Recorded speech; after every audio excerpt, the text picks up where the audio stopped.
Death in childhood 3, the dreamer's body in the womb of space. On phallic creation, maternal space, and the cosmic regression of the soul. Life is dream, dream is death. In the sleep of Adam, the church is born. The moment of falling asleep is the moment in which the soul is born. The entire individual is a penis. Sleep is death stirred by dreams. Death is dreamless sleep. Sleep is death stirred by dreams. Death is dreamless sleep.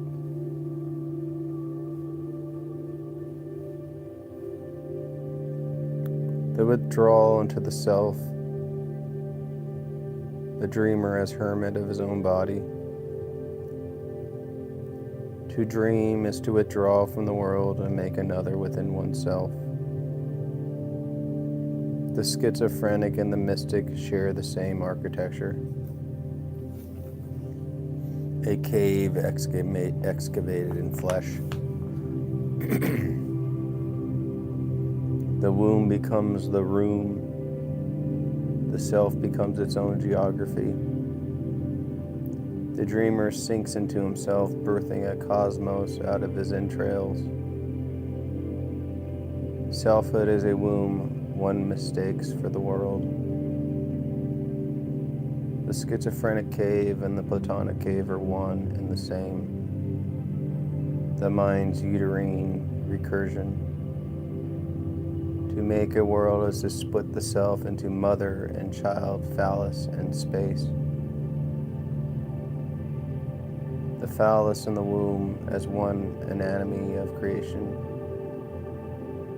Out of the dreamer's body is made both phallus and womb, movement and matrix.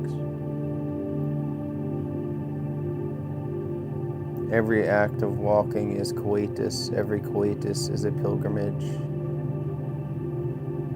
Hermes, god of crossings, is the erect traveler in the labyrinth of the mother. All journeys are from mother to mother through mother.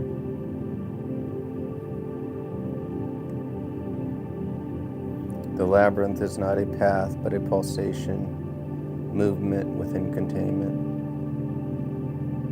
To wander is to copulate with space.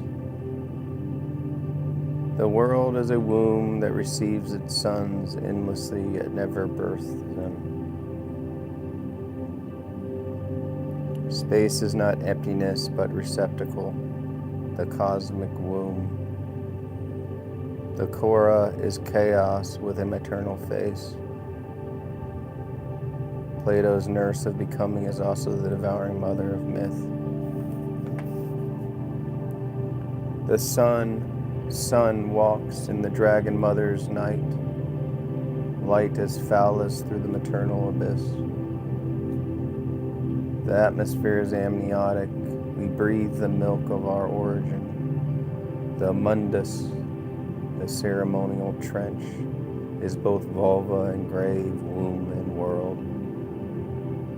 The mother is the earth's architecture, the sun her moving light. Dreaming as division, the origin of the self as split. The essence of dreaming is duplication. The soul is born by fission. The dreamer creates his double, the phallic hero, to escape himself. The soul leaves the body, but the body remains within the soul.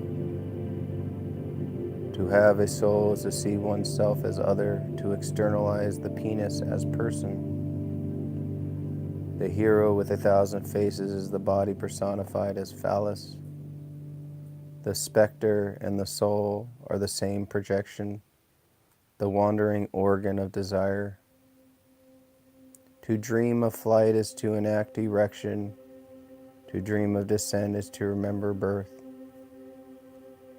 The total identification of self and organ, the logic of genital cosmology. The whole person is a penis, an instrument of probing the maternal dark. To enter the cave is to return to the womb. To know is to penetrate. Exploration is erotic. Philosophy is coitus with the unknown. The ego that explores its own depths discovers only flesh folded inward. The identification of body and phallus is the final form of narcissism.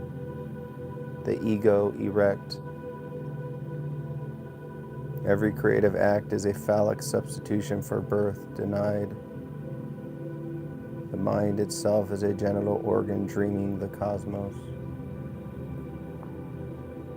Life as disturbance and death, the Orphic inversion. We are still in the womb, not yet born. Life begins with a fall into sleep, into time, into flesh. Atoms falls, atoms sleep. Consciousness is the dream of mortality.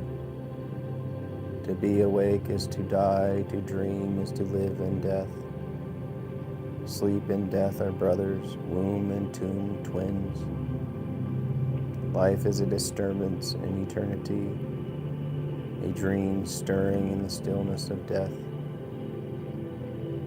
Psychoanalysis discovers orphism, the cosmos as miscarriage that remembers.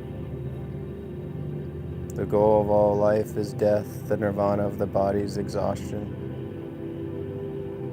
The sexual act repeats the trauma of birth, to die in pleasure, to return through the wound.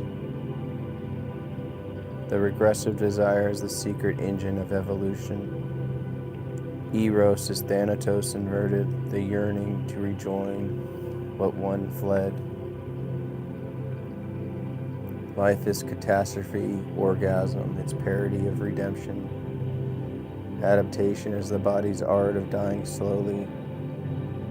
To end is the final pleasure, the peace of the unliving. Every closure is double, house and grave, matrix and maw. Architecture is uterine, memory externalized. The city is the collective womb, the cave turned communal. Temples, trenches, and tombs all reenact the mundus. The lapis manalis, the stone of the vulva, seals the world's wound. To enter is to die is to return. The circular ritual trench repeats the circularity of conception. We build what we once were. Adam dreams the world in his own image, a duplication of his own division. Eve is not his companion, but is an emanation, the world as woman. Time is the male principle, space the female. The priest and the tabernacle are the same being in different modes of sleep. To fall asleep is to reenact creation, to split the self into the world and witness. All theology is dream interpretation. The world is God's schizophrenic symptom. The dreamer who wakes dies, the dreamer who sleeps eternally lives. Death is not the end of life, but the end of waking.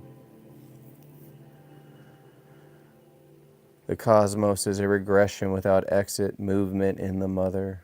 We are the unborn God, still gestating in the matrix of our own making. Nirvana is not extinction, but reunion. The womb regained. It is best never to have been born. The wise man sleeps forever. The final awakening is the perfect sleep. Omnia in somno ade nesturtur.